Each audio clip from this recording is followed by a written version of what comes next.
Rachel Zegler's rise from a YouTube sensation to Hollywood royalty was the stuff of fairy tales. A girl from Hackensack, New Jersey, with a big voice and even bigger dreams, uploading covers and performing in school plays, nobody could have predicted she'd soon be the face of a major studio film, let alone at the center of one of the most polarizing pop culture debates in years. Her big break came when she beat out 30,000 hopefuls to land the role of Maria in Steven Spielberg's West Side Story. Critics hailed her performance as a revelation, and soon she was holding a Golden Globe, the youngest ever to win Best Actress. Her future looked unstoppable. But in the digital age, fame isn't just a spotlight, it's a microscope. And it didn't take long for that light to go from warm to scorching. When Rachel was cast as Snow White in Disney's live-action remake, the internet exploded. Some praised the inclusive casting, but others insisted that the role of a character whose name literally references her skin as white as snow shouldn't be altered. Rachel didn't shy away from the backlash. Instead, she leaned in, stating confidently that she wouldn't bleach her skin for a role.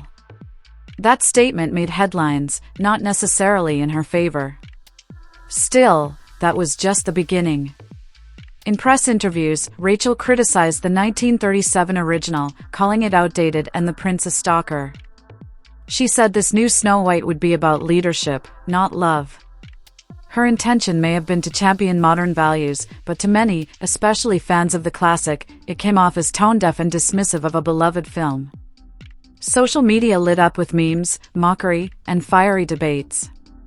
One viral tweet joked that Frozen should be remade as chilly, self-reliant woman. Suddenly, Zegler wasn't just an actress in a film, she was a lightning rod in a larger cultural war. Every new controversy added fuel to the fire. Take the Seven Dwarfs debate. After Peter Dinklage criticized the portrayal of dwarf characters in the original, Disney replaced them with CGI magical creatures. Actors with dwarfism were outraged, feeling that rare acting opportunities were being erased. Rachel wasn't responsible for that call, but because she was the face of the film, she absorbed the fallout. To make matters worse, her unapologetically progressive political stances, like calling Trump supporters a stain on America, sparked even more outrage. Conservative pundits like Megyn Kelly attacked her directly, calling her names and demanding Disney fire her. The hashtag #ReplaceRachel began trending, with some suggesting they cast animatronics before keeping her in the role. At that point, Disney found itself in a no-win situation. Replace her, and they'd be accused of caving to public pressure. Keep her, and they risked alienating half their audience. Rachel tried to explain her comments, saying her critiques of the original film were misunderstood, that she was advocating for a version that would speak to today's generation. But by then, the internet had made up its mind.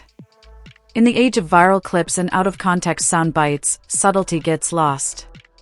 Rachel became a symbol of everything people felt was wrong with modern Hollywood, political messaging overshadowing legacy, reinvention that felt more like rejection. But this wasn't just about one film or one actress. It exposed deeper tensions in the industry's approach to diversity, tradition, and the impossible expectations placed on young stars.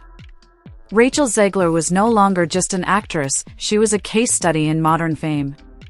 A 20-something still navigating a fame most people can't even comprehend, thrust into cultural conversations she never asked to lead. The grace and polish once reserved for seasoned stars has been replaced by raw, real-time access to millions. And that access comes at a cost. Her journey also spotlights the unique challenges faced by actresses of color playing traditionally white roles. They're expected to be graceful and groundbreaking, but one misstep, one quote, and they're branded as the problem. Meanwhile, Hollywood's attempt to balance representation with nostalgia continues to spark tension on all sides.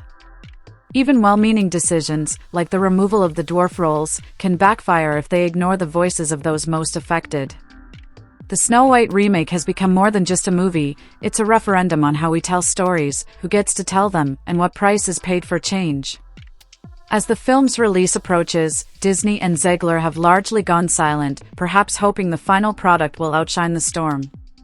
Whether that gamble pays off remains to be seen.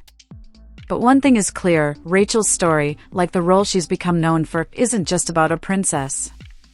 It's about identity, legacy, and surviving the brutal glare of modern fame.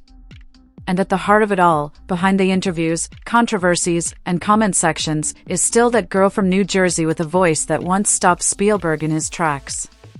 Whether the world will let her sing again, on her own terms, is the real question.